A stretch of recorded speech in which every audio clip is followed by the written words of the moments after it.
À tous. Hop. Donc, comme le disait Marion, je suis Joïc, je fais partie de l'association Solidarifood, je suis cofondateur de cette association.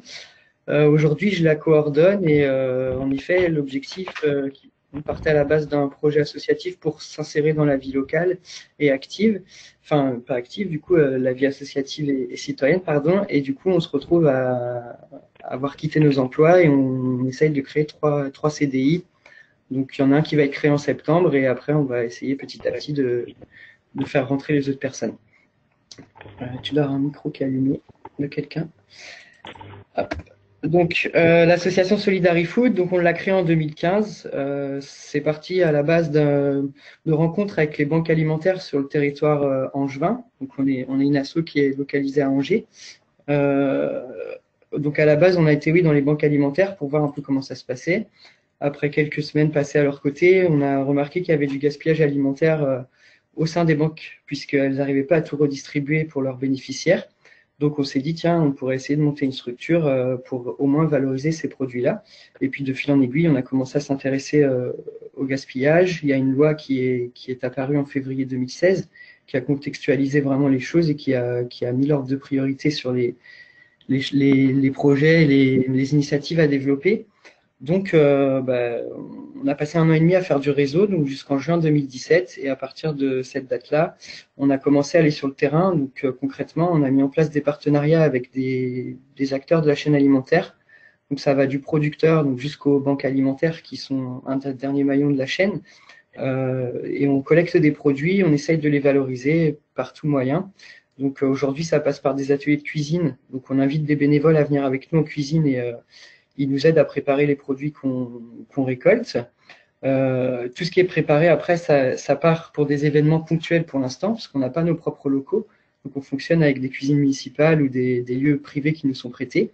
Et donc, tout ce qu'on prépare, ça sert en fait à alimenter des événements locaux, donc qui sont organisés par d'autres associations ou qui peuvent être organisés par des collectivités. Récemment, on a fait des championnats nationaux de natation. Voilà, donc on commence à réussir à valoriser notre nourriture et à la vendre par la suite, quoi. À côté de ça, on développe donc beaucoup d'axes, enfin on a un gros axe de sensibilisation, éducation, donc là qui s'adresse au public scolaire principalement, donc les écoles, collèges, lycées. Donc là, on vient proposer des petites journées ou des demi-journées donc avec une partie théorique où là, on va présenter les enjeux du gaspillage économiques, environnementaux et sociétaux. Et puis, on a un second temps dans ces ateliers-là, pour les scolaires, où on va leur faire préparer des jus avec un vélo qui a un mixeur. Donc, c'est un vélo smoothie. Donc, ce sont les enfants qui pédalent pour actionner un mixeur qui est sur un porte-bagages. Donc, c'est très ludique et ça permet de pas simplement leur apporter de la théorie, aussi être dans la pratique, leur montrer les fruits qu'on récupère et tout ça. Et puis, de leur montrer qu'ils sont très bons et que ça a le même goût, voire c'est meilleur qu'un jus qu'on achète dans le commerce. Voilà, donc ça c'est tout l'aspect un peu éducatif, sensibilisation. On fait beaucoup d'événements grand public sur Angers et dans l'Anjou. On commence à aller vers le Choletais, voilà, on sort de l'agglomération angevine. On est rendu à 35 événements. On estime qu'on a sauvé environ 5 tonnes de produits du gaspillage alimentaire. Ça équivaut à 7000 produits, 7000 repas redistribués, donc en 1 an et demi, depuis mai 2017. À côté de ça, on essaye de développer d'autres initiatives, donc notamment Ecoglan, que je vais vous présenter dans un second temps. Et là, le dernier projet qu'on a, c'est l'installation de frigos partagés, donc ça s'appelle Partage ton frigo Angers.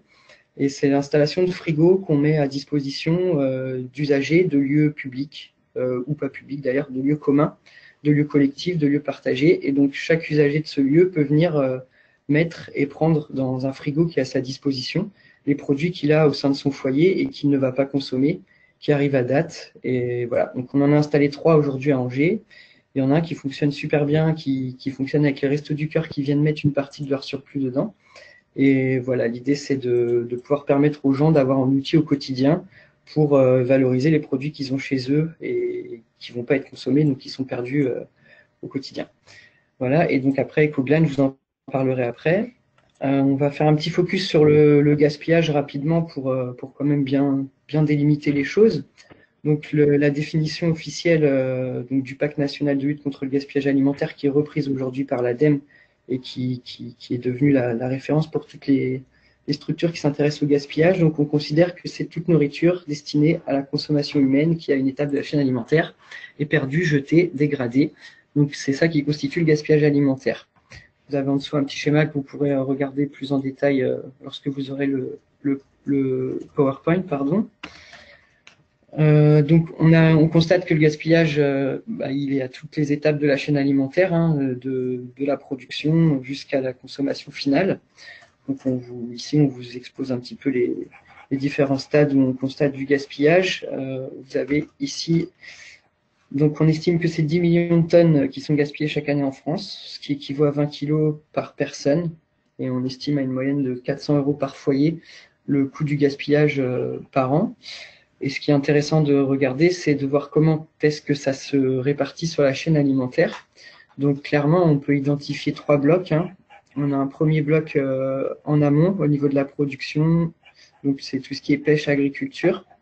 On a un deuxième gros bloc, un deuxième gros tiers là, qui est tout ce qui est consommation finale, donc c'est ce qui va être à la maison, au restaurant, à la cantine, donc c'est tout ce qui est restauration collective et commerciale, donc c'est une très grosse partie du gaspillage en restauration commerciale, collectif, pardon. C'est d'ailleurs les prochaines étapes, les prochaines lois ou les prochaines choses qui vont arriver devraient être orientées sur la restauration collective. Et puis, on a un dernier tiers, du coup, qui est plutôt sur la phase de commercialisation des produits, donc la transformation, transport, stockage et la distribution.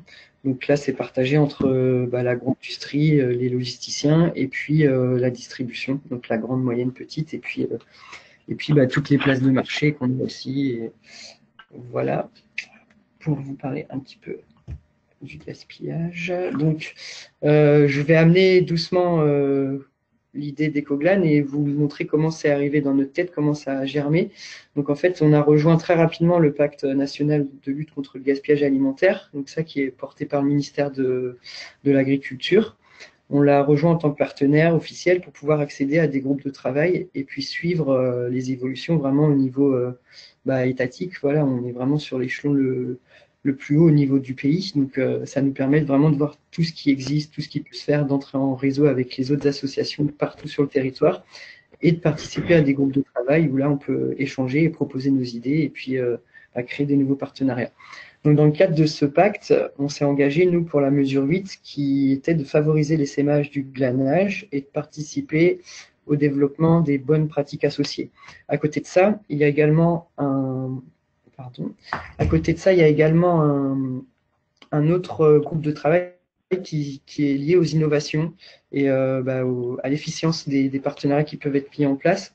Donc, on a essayé de lier ces deux projets et on a eu l'idée de créer une plateforme numérique. Donc, à la base, on partait sur un site web. On s'est vite rendu compte qu'aujourd'hui, il faut décliner très vite les plateformes sous forme d'applications smartphone. Donc, l'idée, c'est de créer une plateforme qui sera une application qu'on aura sur Android, qui permet en fait de connecter le producteur avec des citoyens consommateurs qui résident autour de chez lui. L'idée, c'est quoi? C'est d'aller récupérer en fait ce qu'on appelle les restos-champs. Donc tout à l'heure, vous avez vu, on parlait de 32% du gaspillage en amont, donc au niveau de la production agricole. Les restos-champs, les pertes-aux-champs, c'est tout ce qui va concerner, c'est ça, ce sont ces produits-là au niveau de la culture maraîchère et donc les fruits et les légumes. Voilà. Donc l'idée qu'on a eue, c'est quand l'agriculteur il a fait sa récolte, lui il sait déjà qu'il a des produits qu'il va devoir écarter de la commercialisation parce qu'il ne peut pas répondre au calibre de ses clients. Donc déjà on a tous les produits qui sont récoltés mais non commercialisés parce que ils rentrent pas dans les cahiers des charges. On a également tout ce qui est perte au champ. Donc là, c'est ce qui reste au champ, c'est les outils mécaniques qui vont peut-être pas assez profond en terre, où voilà, il reste souvent des produits dans les champs, on le sait. Les estimations de chiffres, on est à 1/5 à peu près quand on arrive à croiser les données qu'on recoupe avec l'ADEME et ce qu'on peut récupérer au niveau de la Chambre de l'agriculture des Pays de la Loire. On arriverait à peu près 1/5 de produits qui seraient disponibles entre les produits non calibrés, les surstocks, donc tout ce qui peut être tout ce qui est déjà récolté et tout ce qui reste au champ. Donc l'idée c'est que le producteur, quand il a fini sa récolte, il va venir nous transmettre par le biais de l'application. Il va nous dire, par exemple, j'ai récolté mes carottes, j'ai 2 tonnes de carottes que je ne peux pas commercialiser.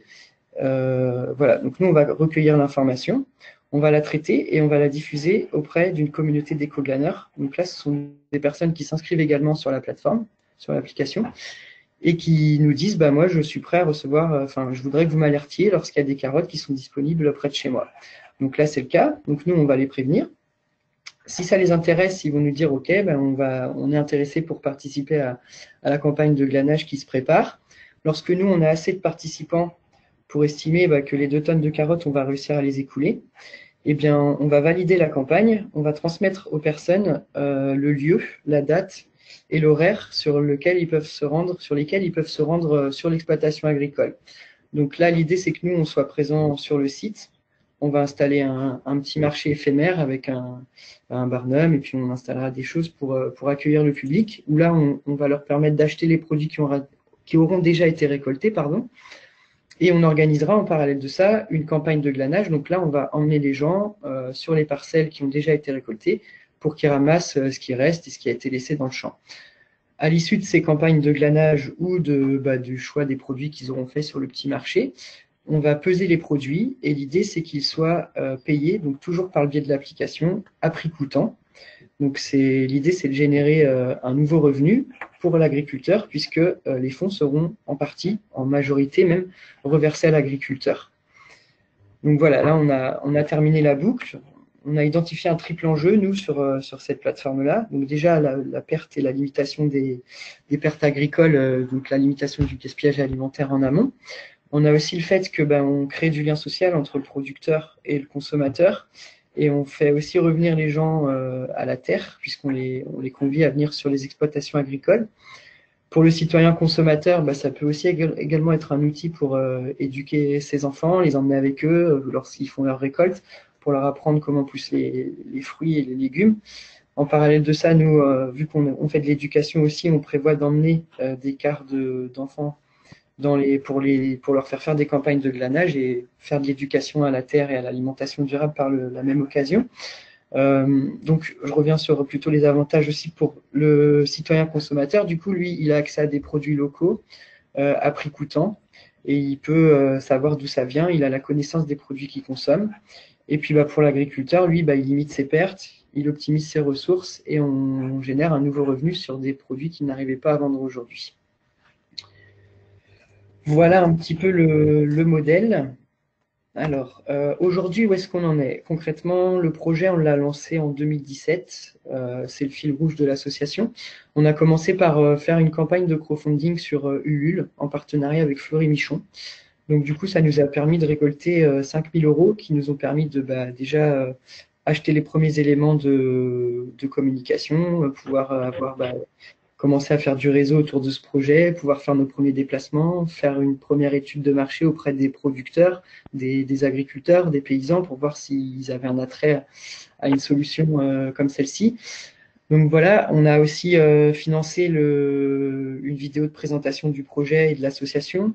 On a financé l'application Vitrine. Donc là, vous avez un exemple d'une des captures d'écran, c'est le formulaire d'inscription pour les citoyens consommateurs. Donc, on a essayé de créer un nom autour d'éco-glanes, donc on appelle ça des éco-glaneurs. Le nom n'est pas encore définitif, rien n'est définitif, tout peut être amené encore à bouger puisqu'on est en phase expérimentale là actuellement. Donc voilà. Donc au niveau du développement web, on a la plateforme, on a l'application Vitrine. Donc celle-ci, elle fonctionne sur un smartphone. À quoi elle va nous servir? Ça va nous servir à présenter l'application sur les forums, les salons, les différents événements grand public qu'on peut faire. Et les gens vont pouvoir la télécharger pour aller s'inscrire. Pour l'instant, c'est uniquement une application qui sert à s'inscrire.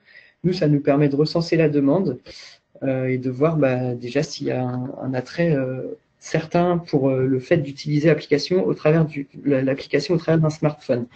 À côté de ça, depuis 2017,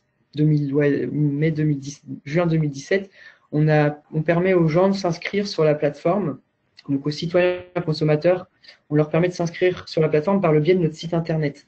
Donc on a déjà recensé, on a plus de 60 personnes qui se sont inscrites depuis 1 an et demi.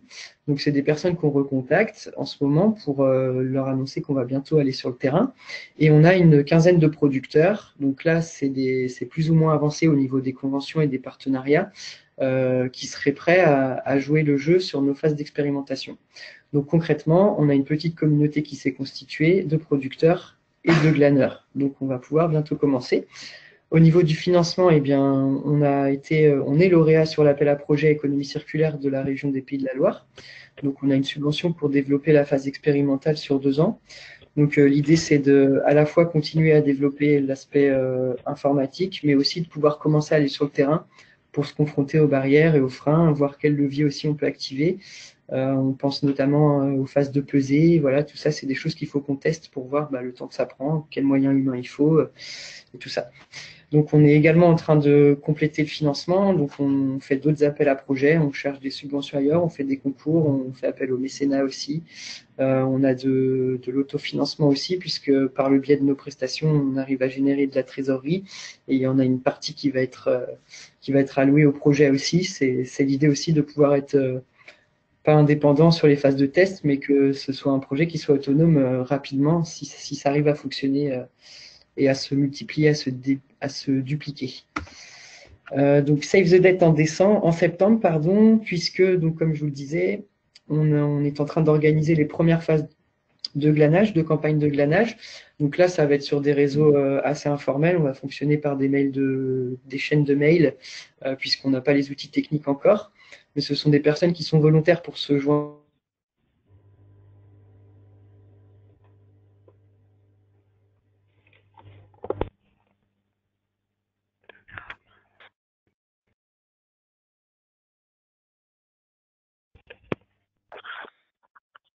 il n'y a rien de signé. On est encore sur la rédaction des chartes de valeur, autant pour les consommateurs, les citoyens consommateurs que pour les producteurs, et puis nous aussi à quoi on s'engage. Donc voilà, ça sera fait avant le mois de juin, et puis on est en train de planifier tout ça pour qu'en septembre on aille dans les champs et qu'on commence à être vraiment sur le terrain. Hop, voilà, donc EcoGlan, donc une plateforme numérique qui favorise le glanage des restes au champ. Hop. Voilà, je vais avoir bientôt terminé pour ma part. Alors, j'ai l'impression qu'il y a eu un manque de coupé sur ton Save the Date. J'ai l'impression que Stéphane me confirme, moi, si ça a été coupé au moment là où tu expliquais. Donc, en septembre, là, tu commences vraiment en fait à faire donc le glanage, c'est ça? Voilà, sur cette partie-là. Je remets mon son. Hop. Oh, oui, donc comme je vous le disais, on a une quinzaine de citoyens consommateurs qui sont prêts à nous rejoindre pour faire la phase d'expérimentation. Et on a 5 producteurs, entre 3 et 5 producteurs, avec qui on va signer un partenariat pour qu'on puisse commencer les phases de test sur le terrain. Donc l'idée là, c'est vraiment de convier les éco-citoyens, les éco-glaneurs sur un temps donné, sur une période structurée, prévue avec l'agriculteur, et de venir dans le champ pour faire le glanage, quoi, et voir concrètement ce qu'il faut qu'on mette en place sur le terrain. L'objet, c'est vraiment d'entrer sur la phase expérimentale concrète, de sortir un peu de la recherche de réseau, de financement, tout ça, et de se confronter au réel pour qu'on identifie vite les leviers et puis les freins concrets, quoi. Donc là, si vous avez des questions, n'hésitez pas à mettre vos questions sur le chat. Moi, je serais intéressée de te connaître en fait aujourd'hui. Quels sont tes partenaires? Comment vous avez pu développer cette activité? Est-ce que, je sais pas, la mairie d'Angers, enfin voilà, est-ce que tu as tes partenaires des collectivités territoriales, des associations, des écoles? Alors, en effet, aujourd'hui, on a des partenariats donc avec la Chambre de l'agriculture, déjà, c'est important de le dire, puisqu'on est soutenu ne serait-ce que sur les recherches de documentation, les recherches de données. Ils nous ont aussi ouvert leur réseau de producteurs qui peuvent être proches de la Chambre d'agriculture.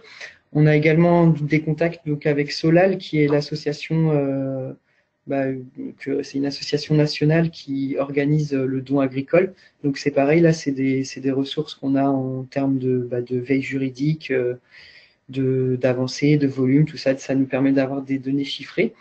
Au niveau de la programmation informatique, on essaye de faire en sorte que le projet il soit co-construit. On est vraiment dans cette logique-là depuis le début. Donc l'idée, c'est de faire appel à une école de programmateurs sur Angers. Ils vont avoir la mission de développer la version bêta de l'application, donc fonctionnelle, en projet annuel en fait. Donc ils vont commencer le projet en septembre. Et logiquement, au mois de juin, on aura une plateforme pour l'année prochaine qui sera efficiente quand on arrivera sur la période d'abondance en fruits et légumes, sur notre territoire en tout cas. On aura une plateforme qui sera une plateforme qui sera fonctionnelle et qui permettra de faire tourner la machine de façon plus automatique. On sortira en fait de ces réseaux informels qu'on est en train de mettre en place par le biais de chaînes de mail, de Doodle ou de choses comme ça, qui sont encore trop archaïques quoi, et qui ne représentent pas le modèle qu'on veut faire à la fin. Quoi.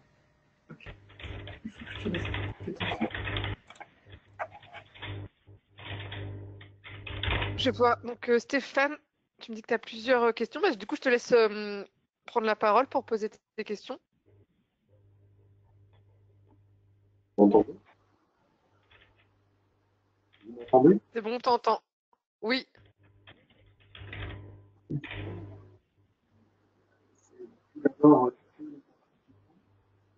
Ah non, on t'entend pas bien là. On t'entendait?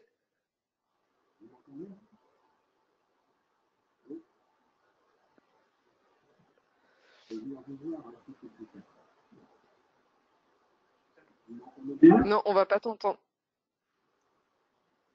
Alors du coup, attends, si tu veux les écrire. Hop. Donc Stéphane, il avait une question par rapport au partenariat avec le PNR Loire-Anjou-Touraine.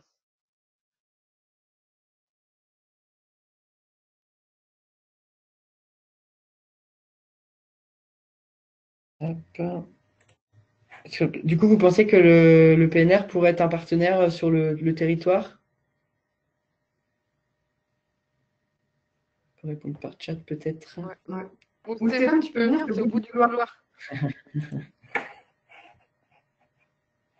Il arrive.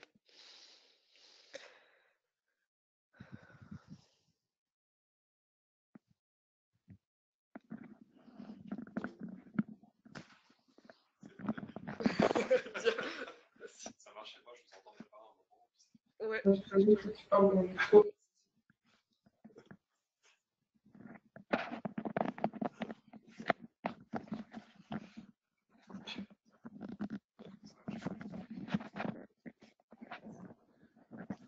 On va faire comme ça. Oui, c'est bon? Voilà. Oui, j'avais juste plusieurs questions. La première, c'était concernant les participants. S'ils doivent amener leur matériel et si ce matériel ou si ce matériel est pris en charge par votre structure. La deuxième question, c'est si vous avez tissé des partenariats avec le parc naturel régional Loire-Anjou-Touraine, qui a des actions aussi de sensibilisation et des actions tournées vers les projets alimentaires et des démarches un peu intégrées également.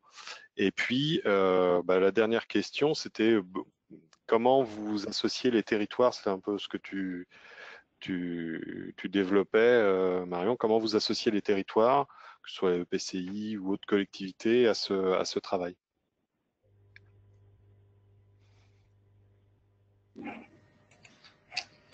Donc, pour répondre à la première question sur le matériel, en effet, c'est nous qui allons fournir le matériel aux personnes pour qu'ils viennent glaner. Donc, l'idée, c'est qu'on ait un stock d'ustensiles pour qu'on puisse fournir aux gens l'équipement.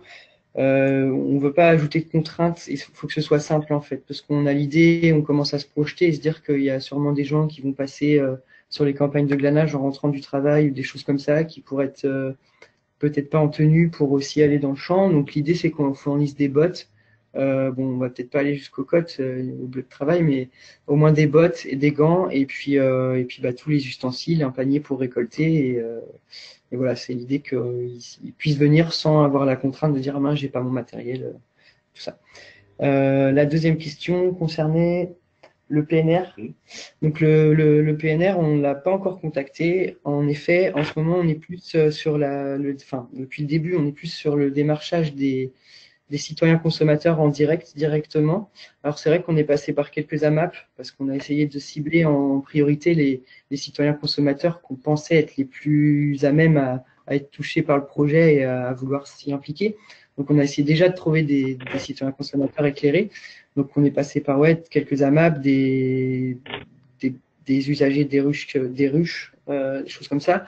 Après, on n'a pas encore démarché les structures comme les PNR, comme les CPIE, des choses comme ça. C'est l'idée de structurer nos éléments de communication pour qu'on puisse adresser après le projet, qu'on puisse le faire connaître comment dire, à plus grande échelle, quoi.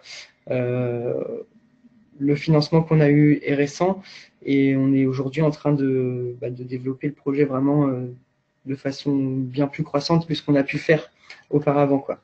Donc on va y arriver et c'est le but, c'est de vraiment impliquer le maximum de collectivités, de structures, que ce soit publiques, privées, même on va cibler aussi les entreprises pour que les salariés soient au courant de l'arrivée de la plateforme sur le territoire. Voilà, je ne sais pas si je réponds à toutes les questions. Ouais, j'avais juste une autre question. C'est Oui, j'avais juste une autre question, c'est le démarchage aussi auprès de la restauration collective. Et ça rejoint un peu ce que je voulais savoir concernant les partenariats avec les collectivités locales. Est-ce que vous avez dans l'idée aussi d'avoir une stratégie vis-à-vis de la restauration collective? Vous parliez des enfants, des écoles, etc. Ça peut être aussi une bonne idée de structurer ça aussi sur l'aspect collectif, entre guillemets, ou les EHPAD, j'en sais rien. Enfin, voilà. Alors en effet, l'idée c'est qu'on se serve de la plateforme comme outil de sensibilisation également. Donc on a prévu, comme je disais, d'emmener des cars d'enfants dans le cadre de ça pourrait être sur des temps scolaires ou périscolaires. On emmènera des enfants du coup sur les exploitations agricoles, dans les champs pour leur apprendre à récolter les produits et puis à savoir comment ça pousse tout ça. L'agriculteur pourra aussi faire visiter sa ferme, des choses comme ça. Je me rappelle plus trop ce qui était le second axe de la question. Ah oui, voilà. Au niveau de la restauration collective, donc ça c'est une très bonne remarque. Donc il y a à la fois les usagers des restaurants collectifs qu'on peut aussi emmener sur les champs, mais là je pense que ça passera plus, donc soit par le biais de journées pédagogiques pour les enfants ou des journées du personnel dans les entreprises orientées RSE. On pourrait imaginer un atelier un petit atelier théorique sur le gaspillage, ensuite une campagne de glanage et un atelier de cuisine à la suite de cela avec les produits qu'on aurait récupérés. Et il y a une autre chose auquel je pense, parce qu'on nous a vite posé la question et on nous a vite mis ce frein-là en pleine figure. On nous a dit, les gars, vous êtes gentils, mais vous n'allez pas réussir à écouler tout votre stock de produits disponibles sur votre plateforme qu'avec des citoyens consommateurs. Donc ça, c'est très juste. Et quand on commence à regarder les volumes, on comprend très vite que c'est très vrai aussi, parce que un citoyen consommateur va pas venir chercher 20 kilos de tomates sur l'exploitation. Il va en prendre 10, peut-être qu'il fera son ketchup pour l'été, mais il n'en prendra pas 20. Donc l'idée, c'est que nous aussi, on prévoit notre filière derrière pour avoir une structure en économie sociale et solidaire qui ira glaner les produits dans les champs qui seront sûrement de plus grosse envergure quand on aura réussi à rentrer dans les coopératives agricoles ou les choses comme ça. On sera sur des volumes impressionnants. Donc là, il faudra vraiment une structure qui sera dédiée au glanage de ces champs-là. Et ces produits-là seront ensuite valorisés. Et le but, c'est que ça puisse alimenter notamment la restauration collective et puis les plateformes aux mines ou les choses comme ça, que ça devienne des produits qu'on consomme de façon concrète et voilà, de façon normale, quoi, qu'on ne considère plus que ce soit des produits rejetés, quoi. Donc on va continuer. Joïc. Il y avait une question de la communauté de communes du pays Rethelois, mais sur les écoles, mais quels sont les projets que vous avez développés avec les écoles?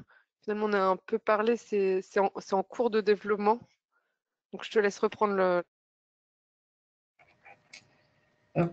Donc, par rapport aux écoles, bah, c'est l'idée qu'on a, c'est d'emmener, comme je disais, par le biais de, donc on assurera le transport des enfants jusqu'au champ. Après, si la question est plus large et si ça concerne ce qu'on fait aujourd'hui dans les écoles, concrètement, on fait des ateliers, donc soit sous forme théorique. Donc là, on va donner aux élèves, on va leur apprendre les enjeux environnementaux, sociétaux et économiques liés au gaspillage alimentaire. Et on peut compléter ça donc par des ateliers de cuisine. Donc là, nous on collecte des produits en amont, des produits anti-gaspi. Et puis bah, on les fait travailler les produits, quoi. Donc soit sous forme de jus, suivant les niveaux et les âges aussi, ça peut changer. On va faire plutôt des salades de fruits avec des primaires, alors qu'on va pouvoir aller faire des plats chauffés avec des lycéens. Donc voilà, ça dépend. On adapte toujours nos ateliers au public qu'on a en face et toujours le discours aussi.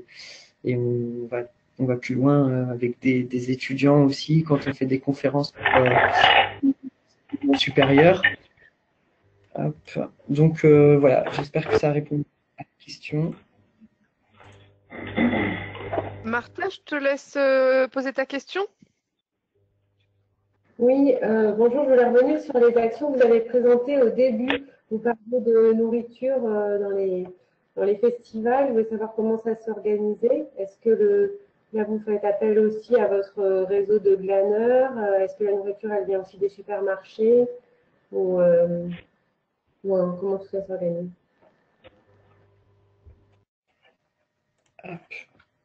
Donc concrètement, nos partenariats, donc, comme je disais au début, nous on les a mis en place tout au long de la chaîne alimentaire pour que ce soit aussi cohérent par rapport aux chiffres là qu'on a montré tout à l'heure. On voyait qu'en fait, bah, il y a un tiers, un tiers, un tiers sur les trois gros niveaux de la chaîne.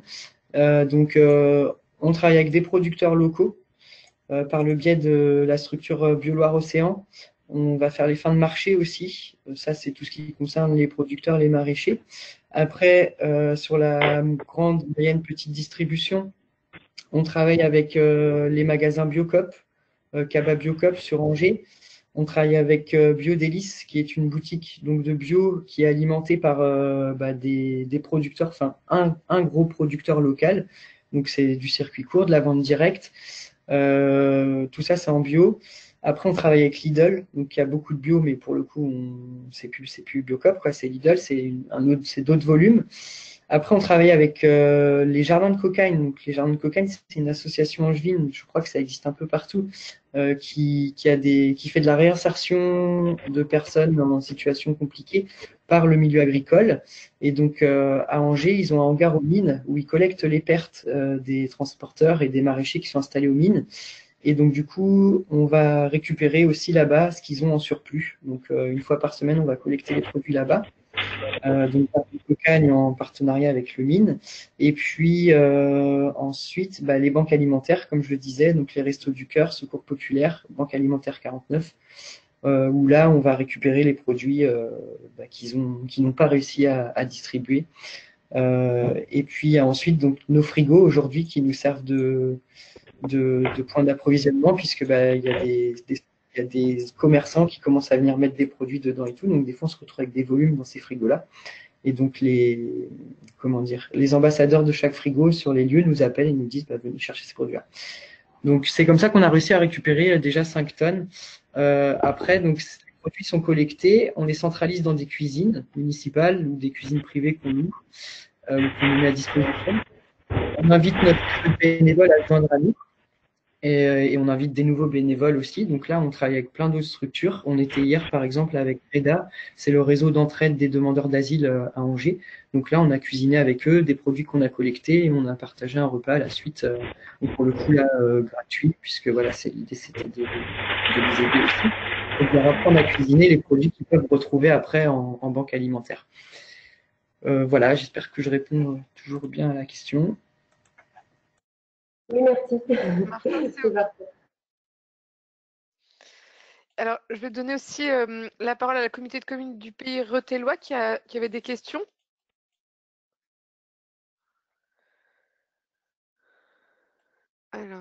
Je peux la poser s'ils n'ont pas de... Je regarde, de micro. Alors, les questions de la communauté de communes. Hop, je reprends.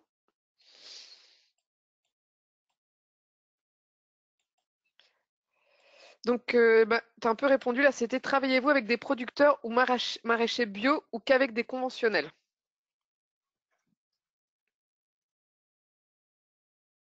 Donc oui, comme je le disais, bah oui, je viens d'y répondre. On travaille essentiellement, enfin non, on ne travaille pas essentiellement, on travaille avec les deux puisque nous, on lutte contre le gaspillage alimentaire dans son ensemble, sur toute la chaîne. Donc l'idée, c'est de pas rejeter une catégorie de produits. On est plutôt sur l'éducation et dire que ben un ananas par exemple qui est venu de loin, c'est pas parce qu'il n'est pas local et qu'il n'est pas bio qu'il faut le laisser être gaspillé, donc on va le sauver quand même.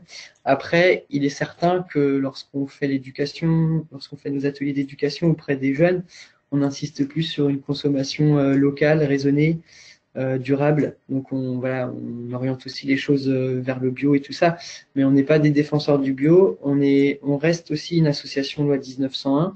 Donc on n'est pas une association militante. On est vraiment là pour faire prendre conscience des enjeux du gaspillage alimentaire à la société. Et voilà. Après, il est sûr que quand on collecte des produits bio en quantité suffisante pour faire un plat, on va essayer de cuisiner que le bio ensemble. Et ça, on le fait presque systématiquement. Quand on fait nos petits jus smoothies aussi avec le vélo et qu'on a assez de fruits bio, on utilise le bio d'un côté et le conventionnel de l'autre. Voilà, et on essaye aussi quand même de faire attention à l'image que ça peut redonner derrière, quoi.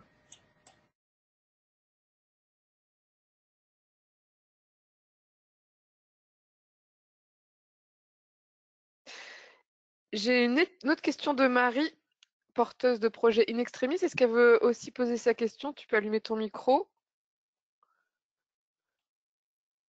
Oui, alors bonjour, je ne sais pas si vous m'entendez. Si, on t'entend.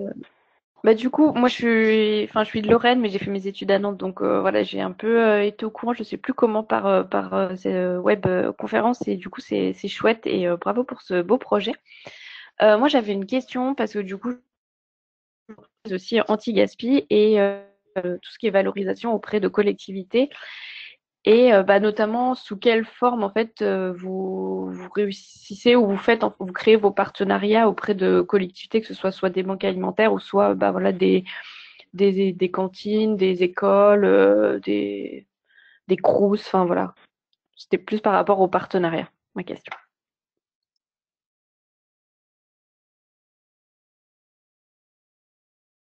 Du coup, c'est dans l'ensemble pour l'association dans l'ensemble. Oui, c'était dans l'ensemble, c'était notamment avec, par exemple, Solidary Food avec les aliments avec EcoGlan, avec, par exemple, tout ce qui était vente de produits. En fait, comment vous réussissez derrière à faire des partenariats avec des associations comme les banques alimentaires ou voilà, et après derrière revendre des produits au niveau législation et au niveau vous derrière le format en fait du partenariat, comment est-ce qu'il se fait? Donc oui, alors les partenariats, bah ça, comme j'ai dit, on a créé l'association en 2015 et on a été sur le terrain qu'à partir de mai 2017, donc il y a quasiment 2 ans qui se sont passés où on a fait que du réseau. On s'est fait identifier par les structures, on a commencé à faire que des stands de sensibilisation, à collecter notre documentation, à se rapprocher de l'ADEME, des structures France Nature Environnement, toutes les structures qui existaient déjà autour de la thématique. Et après, j'ai envie de dire que c'est beaucoup du bouche à oreille qui s'est fait. Il y a aussi le fait que la thématique, elle est vraiment sur le devant de la scène en ce moment. On entend parler d'alimentation et ou de gaspillage alimentaire quasiment tous les jours dans les médias, dans tous les médias. Donc il y a vraiment un attrait pour la thématique, quoi. Et j'ai l'impression que tout le monde s'en saisit. Après, moi, j'ai pas beaucoup de recul parce que j'ai la tête dedans tous les jours, mais j'ai vraiment l'impression que c'est une thématique dont on entend parler beaucoup. Donc voilà. Après, on a mis en place des partenariats privilégiés avec le CCAS de la ville d'Angers, puisque l'idée, c'est quand même d'être dans de la solidarité dans ce qu'on fait. Donc, notamment en impliquant des bénévoles de structures associatives qui s'occupent de personnes avec des profils particuliers, ou voilà, on a beaucoup de gens, on travaille beaucoup avec des personnes en situation de handicap aussi, des profils vraiment très divers, des personnes isolées, des anciennes personnes à la rue. Voilà, ça permet de créer aussi du lien social pendant les ateliers de cuisine, et donc ça, le CCAS l'a très vite perçu, et donc nous soutient. Voilà. L'idée aussi, la barrière qu'on a eue, enfin la barrière, le problème qu'on a eu, c'est qu'on est à la fois sur de l'environnemental avec l'anti-gaspi et à la fois sur du sociétal, du social et même de la solidarité. Donc c'est compliqué pour les collectivités de positionner notre association. Voilà. Après, les partenariats pour récupérer les produits, j'ai envie de dire ça, c'est au culot, et faut montrer qu'on a envie, il faut insister. Et là, c'est beaucoup de persévérance. Et après, pareil, c'est du bouche à oreille. Quand on a un producteur qui dit aux copains que il peut faire ça avec nous, voilà, ça fonctionne super bien. Et puis après, c'est de l'humain, quoi. Je sais pas. Après, ça s'est fait assez naturellement. En fait, on est un peu même dépassé par ce qui se passe, mais tant mieux, quoi. Il y a de la demande partout. Après, au niveau de la réglementation, a priori, nous, ce qu'on a appris, c'est qu'on ne pouvait pas revendre les dons qu'on faisait, les dons qu'on collectait, pardon, de denrées alimentaires. On ne peut pas les revendre tels quels, mais à partir du moment où c'est transformé, il y a de la valeur ajoutée qui est ajoutée au produit, donc c'est commercialisable. Après, il y a toutes les normes hygiène et comment dire, et sanitaires à respecter, parce qu'on travaille sur de l'alimentaire. C'est aussi pour ça qu'on a mis 1 an et demi à commencer à travailler avec des produits, parce qu'on vient pas du métier, et il n'est pas question de faire n'importe quoi quand on donne à manger à des gens, quoi. Donc voilà, aujourd'hui on se forme, on va passer les différentes formations qui sont nécessaires, on va récupérer les habilitations, on est en train de récupérer l'habilitation DRAF pour être habilité à collecter le don. Donc voilà, l'idée c'est de professionnaliser l'association petit à petit, et voilà, d'arriver à continuer à faire des partenariats. Voilà. Alors, je vais donner aussi la parole à Patrick qui aussi évoque un point. On n'a pas du tout évoqué ça sur la relation avec les producteurs.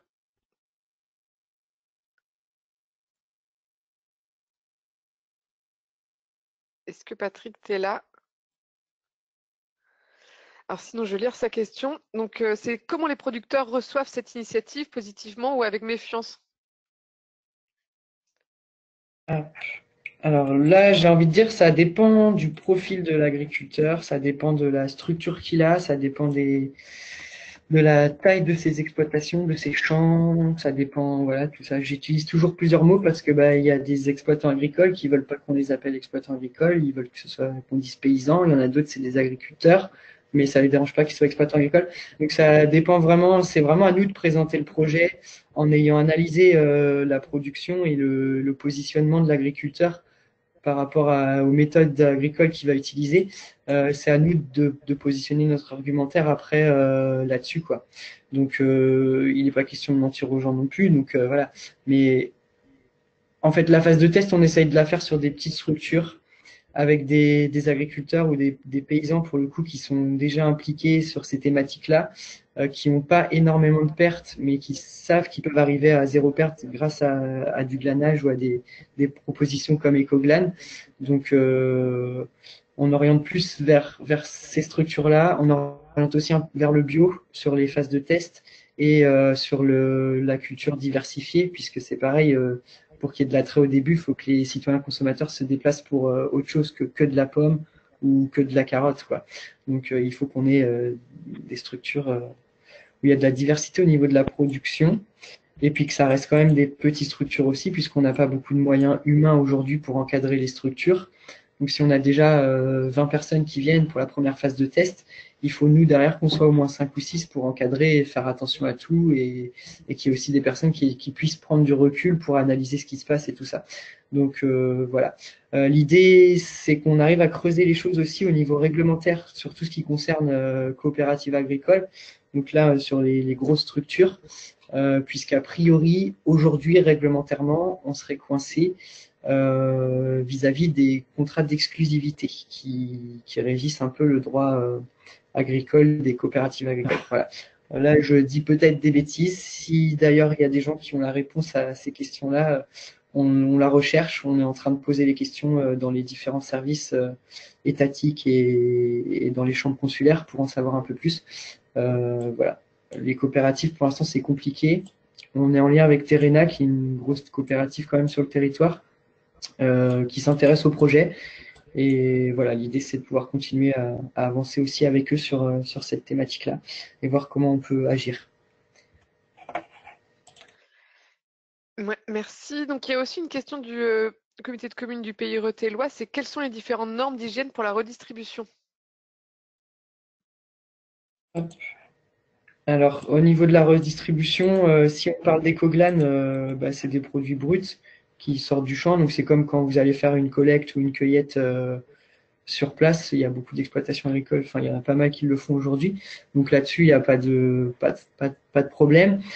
Surtout ce qu'on fait au niveau des ateliers de cuisine et tout ça, ça va dépendre de où on est installé, où on travaille, avec qui, comment, pour quel événement c'est.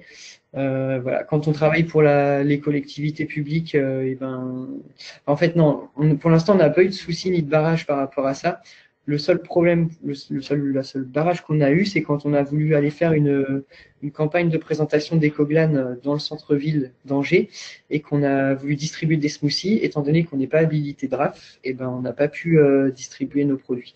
Donc, sur tout ce qui est événement, comment on appelle ça, campagne de dons ou campagne de publicité dans la rue, on ne peut pas distribuer la nourriture sans habilitation. Après, pour le reste,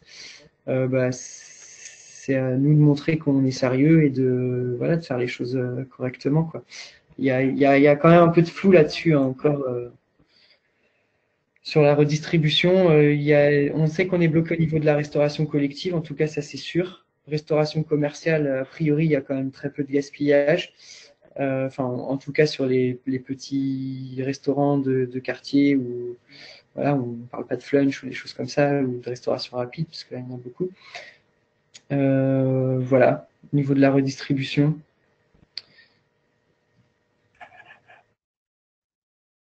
Myrène, est-ce que tu veux poser ta question sur l'application smartphone? Est-ce que vous m'entendez? Oui, Oui, est-ce que t'entends. vous m'entendez? Alors du coup, moi je m'intéressais pas particulièrement à l'application parce qu'on sur un projet différent, on souhaite faire avoir une application qui crée le lien. Et du coup, je me posais la question du frein de l'utilisateur qui est pas constamment branché, quoi. Je sais que les gros agriculteurs sont très branchés, ils ont la météo qui leur dit combien ils doivent mettre d'engrais, mais je pense que les petits agriculteurs, c'est pas le cas. Et du coup, est-ce que c'est pas un frein pour eux, ou est-ce que vous avez, dans les exemples les gens que vous avez captés, comment ils ont reçu en fait le fait que ça passe par une appli smartphone et que finalement il faille qu'ils se connectent parce que en fait, excusez-moi, c'est pas très clair ma question, mais je me mets à la place de l'agriculteur. En fait, le premier geste, il vient de lui dans votre application. C'est pas vous qui allez l'appeler en lui disant tiens, est-ce que tu n'as pas quelque chose? Et du coup, je me pose la question de est-ce que ça va marcher ou pas à cause de ça. Mais c'est une très très bonne remarque. C'est ce qu'on se pose comme question aussi. Après, comme je dis encore une fois, ça dépend vraiment le type d'agriculteur qu'on va voir, quoi. Quand on va sur des jeunes qui sont en reconversion en bio et qui ont vraiment envie d'aller vers un autre type de production.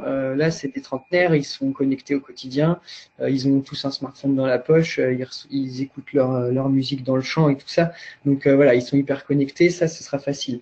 Après, c'est sûr, sur les générations, comment dire bien, sur les générations un peu plus âgées, ça peut poser un problème aussi. Après, je suis pas sûr parce que pour en voir pas mal d'agriculteurs, ils ont tous aujourd'hui au moins un lien informatique avec leur comptable. Ils ont des outils de suivi de production sur les PC. Donc, ça pourrait être décliné Ça le sera d'ailleurs au début en plateforme informatique pour le producteur, ce qui sera peut-être plus simple pour lui à gérer. L'appli smartphone est vraiment destinée à l'usager pour que lui, il ait l'info tout le temps à portée de main dans sa poche, quoi. Et donc, les agriculteurs, ouais, ça sera sûrement plutôt, ils pourront le faire à partir de l'application, mais l'idée, c'est quand même qu'ils aient la plateforme web qui est développée là en ce moment pour proposer leur produit qui sera plus complète et qui sera plus détaillé, quoi. Voilà. Je pense que ça répond à la question. Faut pas hésiter à me dire s'il faut que je complète.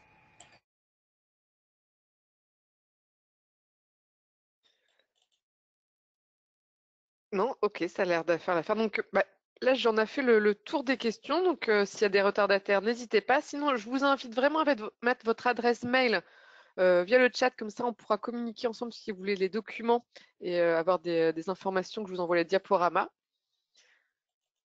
Hop, donc ça, n'hésitez pas à le faire. Et si on arrive à la fin des questions, on arrive à la fin de notre heure aussi. Je voulais vraiment vous remercier d'avoir été présents. C'est vrai que c'est toujours un peu bluffant là de vous avoir dans les quatre coins de la France. Merci Joïc pour ce beau projet et d'avoir pris de ton temps pour nous présenter cette plateforme. Et je vous donne rendez-vous donc pour la prochaine web conférence qui aura lieu le vendredi 21 juin, donc toujours 11h midi. Elle sera organisée par le réseau rural Bourgogne-Franche-Comté. Et là, c'est un tout autre sujet. C'est une présentation de la démarche recherche-action sur les impacts de leader. Donc voilà, n'hésitez pas à nous laisser aussi, surtout, ah oui, c'est ça, Patrick, sinon si je ne le dis pas, l'organisateur va me dire que c'était pas bien. C'était vraiment, laissez aussi de votre évaluation sur le chat. Qu'est-ce que vous avez pensé de la forme et du fond? Voilà, on est vraiment preneurs pour qu'on puisse aussi évoluer dans cette démarche, nous, réseaux ruraux. Donc merci encore et à bientôt.